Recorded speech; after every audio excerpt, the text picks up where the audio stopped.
Olá, gente, tudo bem? Estamos aqui para mais um capítulo do livro O que faz o amor durar, do John Gottman e da Nan Silver. O capítulo de hoje é o capítulo 5. Outras 10 formas de trair. Né? Então, quem está acompanhando a leitura do livro já viu que o John Gottman tem uma percepção bem interessante a respeito da ideia do que é traição e dos componentes do que é traição. E hoje nós vamos falar um pouquinho a respeito dessas várias formas de trair, certo? Porque traição não é apenas a questão de quem fica com quem, né? É a questão apenas de uma relação de fato extraconjugal. Ela começa muito antes, certo? Muito bem. Quando um cônjuge fica em desvantagem em uma comparação com outra pessoa, um membro insatisfeito não trai, mas expressa desrespeito e desvaloriza o relacionamento de outras formas. Em algumas situações, um parceiro compara o outro negativamente com uma situação ao invés de uma pessoa. Se ao menos eu tivesse aceitado aquele emprego em Nova York e não tivesse me casado, tudo na minha vida estaria melhor. Apesar do desrespeito poder ser uma previsão de infidelidade, essas traições para muitos casais são um ponto final. Né? Então, o que ele está trazendo aqui como ideia, certo? Ele está mostrando para nós que esses pequenos, bem entre aspas, desrespeitos são formas de traição no sentido de que desrespeitam a relação. Não é apenas o outro, mas é a relação em si, de uma forma geral, que fica sob efeito desse desrespeito, certo? Então, isso é bem interessante, porque, como ele falou aqui, muitas vezes a pessoa compara o seu cônjuge com outra pessoa. Então, eu comparo minha namorada com outra mulher, ou minha namorada me compara com outro cara. E muitas vezes a pessoa compara o outro com uma situação.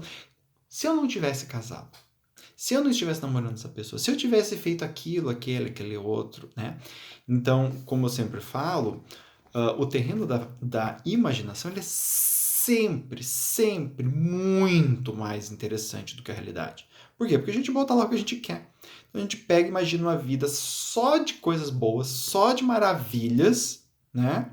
Onde não tem nenhum problema, nenhum perrengue, nenhuma emoção negativa, certo? Essa é a imagem que a gente faz. E a gente olha para a realidade. Bom, se a realidade tiver uma coisa ruim, ela já perdeu. Né? Mesmo que tenha 500 maravilhosas e uma ruim, ela já perdeu, porque na nossa imaginação são 501 coisas boas, certo? Então é sempre um jogo injusto, né? Porque a gente imagina o que a gente quer, certo? Muito bem. Um relacionamento sério é um contrato de confiança mútua, respeito, cuidado e proteção. Qualquer coisa que viole este contrato se torna uma traição. Tá? Então é bem importante perceber o quão, entre aspas, rígido ele é nessas afirmações. Tá? Por que eu estou falando entre aspas, certo? Porque essas pequenas traições, eu estou chamando de pequena, mas coloque entre aspas isso, tá, gente? Elas, na verdade, são o quê? São a demonstração de que a pessoa está mais no eu mais eu e menos no nós. E quando a pessoa está no eu mais eu, não é um relacionamento. Quanto mais ela se aproxima de um eu mais eu, ela não está se relacionando enquanto um nós. Ela está ali com alguém por algum motivo dela, certo? É diferente eu estar contigo por causa de um motivo meu e eu estar contigo construindo algo nosso, tá? É bem diferente isso. Sempre dou exemplo de empresa. Né? Se eu monto uma empresa contigo porque eu quero ter lucro, é muito diferente de eu montar a empresa contigo para ver o negócio crescer. São focos diferentes e a gente percebe, a gente sente isso nas pessoas. Né? O negócio começa a dar lucro, eu quero montar logo minha casa de praia. Eu começo a te encher o saco porque eu quero uma retirada maior. Eu tô contigo porque eu quero ver o negócio crescer. Eu olho para você e falo, pô, cara, que legal que o negócio está crescendo. Vamos pegar esse excedente e investir num fundo de rendimento para caso a gente precise mais tarde dar um boom up na empresa, a gente ter essa grana? Aqui eu tô olhando para a empresa, tá? Percebe? É bem diferente. Ele continua. É certo que algumas formas de traição são inevitáveis entre um casal. Aparece até nos laços mais fortes, porque é impossível estar em sincronia o tempo todo. Então, embora ele seja rígido, né, ele não é idealista. É óbvio que mesmo os casais felizes vão ter desincronias, vão ter um momento que o outro vai xingar o outro, vai ter um momento que um vai imaginar alguma coisa, né? E como ele sempre frisa neste livro, isso não é um problema. O problema é quando isso se tornam padrões, certo? Muito bem.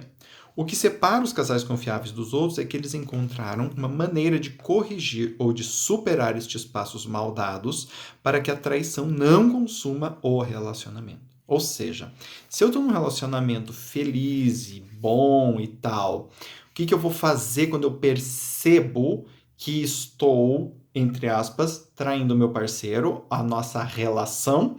Eu vou dar um passo atrás e eu vou me abrir com esta pessoa. O que eu faço se eu não estou envolvido nisso? Eu vou continuar. Me dane-se. Se o outro perceber, percebeu. Se não percebeu, não percebeu, né? Problema meu, enfim, vamos embora, toca o barco. Tá? Muito bem. Os assassinos de relacionamento têm seu fundamento em duas bases. Decepção, não revelar suas necessidades reais para evitar conflitos desagradáveis, e um desejo por conexão emocional que parece não estar disponível no outro. Tá? Então, isso daqui é bem interessante, certo? Ou seja, quando é que um relacionamento geralmente corre risco? Em geral, quando temos essas duas situações aqui que ele cita. Ou seja, essa questão de decepção. Eu não mostro para o outro que eu preciso, o outro não me mostra o que ele precisa. Então, a gente fica o tempo todo se decepcionando um com o outro. Ou eu quero algo de ti, né? Eu preciso de algo para manter a relação, para me manter bem na relação, mas você simplesmente não tem isso. Sei lá, eu quero uma pessoa caseira e escolho uma pessoa que adora sair e viajar, né? Eu quero essa coisa mais tranquilinha e tal, e começo a me relacionar com uma pessoa que é o oposto disso. Tô dando um exemplo bem chinfrim, tá, gente?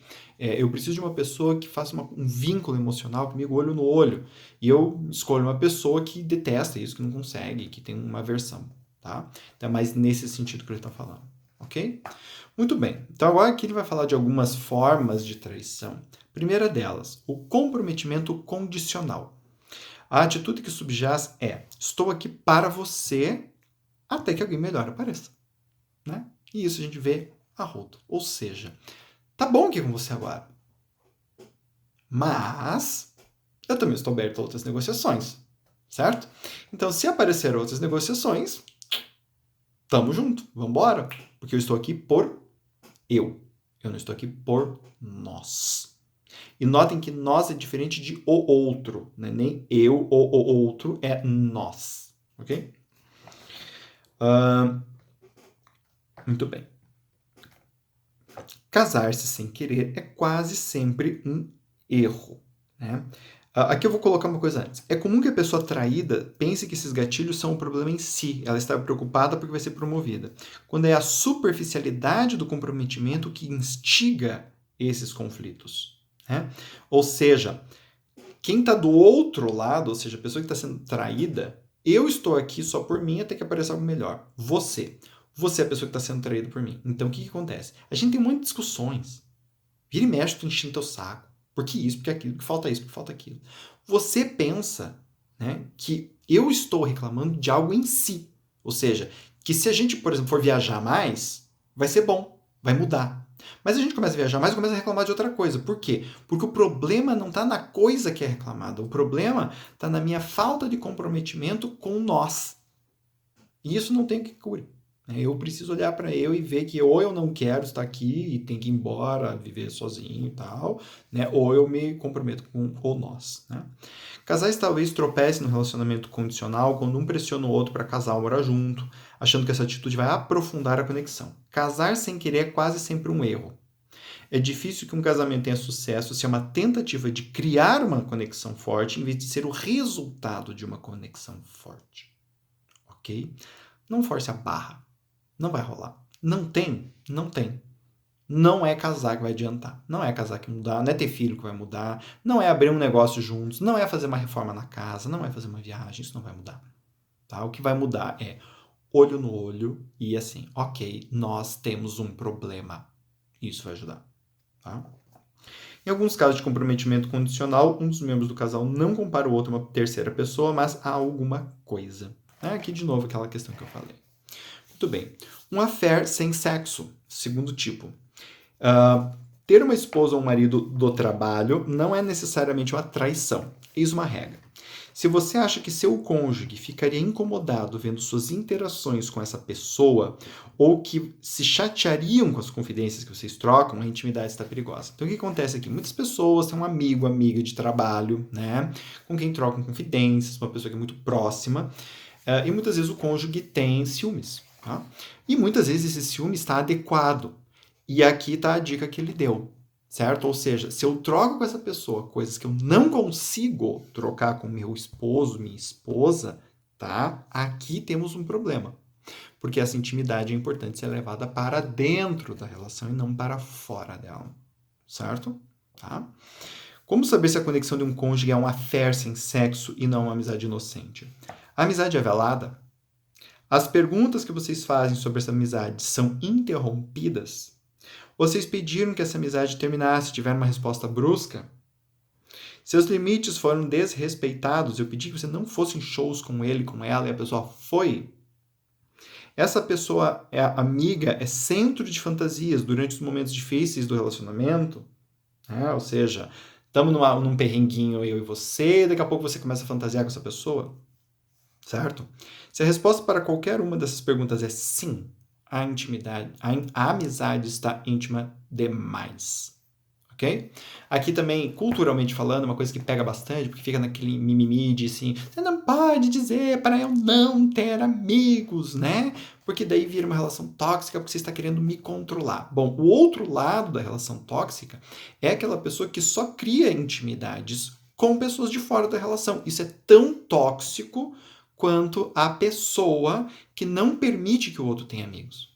Eu não te permitir ter amigos é tóxico, sim. Eu só conseguir desenvolver relações de fato profundas com pessoas fora da relação, ou ter temas, os temas que me expõem, eu só conseguir fazer fora da relação, também é tóxico, porque eu estou te desqualificando. É uma desqualificação por tabela, porque eu não confio em você o suficiente para fazer isso que eu faço com outras pessoas. E isso é tóxico. Tá? Mentir. Mentiras ditas para manter a paz provocam uma fissura na confiança, mas apesar de serem maléficas, não precisam arruinar um relacionamento. Uma vez expostas, vocês podem lidar com as questões que as provocaram. Contudo, há um tipo de mentira que deve preocupar você e seus parceiros. Há pessoas que mentem o tempo inteiro. Esses enganadores crônicos criam inverdades até mesmo quando não há ameaça na relação.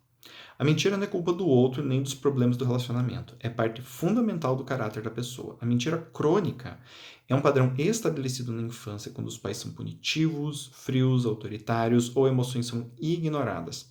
A criança aprende a mentir para se sair bem e escapar dos julgamentos pesados dos pais. E ela pode generalizar isto, ela pode aumentar isso para qualquer pequena coisinha, pequena crítica ser entendida desta forma. Então ela mente sobre muitas e muitas coisas.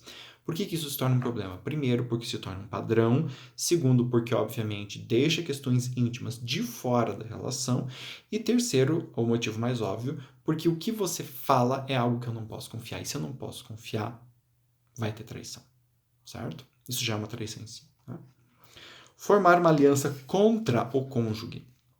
Depois de 5 anos de casamento, Connie ainda toma decisões grandes na vida com a ajuda da mãe. Ele pede opiniões às senhoras, e são a senhora, a mãe dele, né? E são dadas com grande prazer sobre as áreas da vida em que o marido Tom insiste que devem permanecer entre o casal, como organização de finanças e disciplina dos filhos. Ou seja, é muito legal a gente ter um bom relacionamento com a mãe, com o pai, com a nossa família de origem, super importante, mas quando estamos num relacionamento, eu e o outro precisamos criar o nós.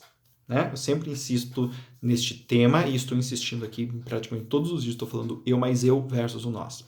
Então o que acontece? Se eu estou abrindo coisas do nós para um terceiro, e este terceiro tem um peso maior do que o meu cônjuge na decisão, aqui temos um problema. Certo? Porque aqui é um terceiro que está decidindo sobre o nós. E isso não rola, basicamente. Tá? Ou seja, é muito importante entender que quando a gente tem este quadro de formar uma aliança contra o cônjuge, ou seja, eu sei que minha esposa, meu esposo não gosta dessa ideia, então eu vou conversar sobre isso no almoço com meu pai e com a minha mãe, porque eles concordam com a minha ideia, aqui eu estou criando alianças contra o nós. Não é só contra o cônjuge, percebam, é contra o nós. porque eu tô colocando terceiros na nossa relação. E se eles se metem para falar sobre isso, daqui a pouco eles vão se achar no direito de falar sobre outras coisas também. Né? E aí pode correr o risco do cônjuge gostar disso e se unir com essas pessoas contra você. Ou seja, eu uso meu pai e minha mãe contra minha esposa para falar de um assunto X. E daqui a pouco a minha esposa toca no assunto Y. E aí meu pai e minha mãe concordam com ela. E aí ferrou, porque aí vira uma briga, uma lambança, né? Que não tem tamanho, certo? Então, gente, essa daqui é a primeira parte. Eu falei de 5. Próximo vídeo eu vou falar dos outros 5 tipos de traição, certo? Beijo grande pra vocês e até a próxima.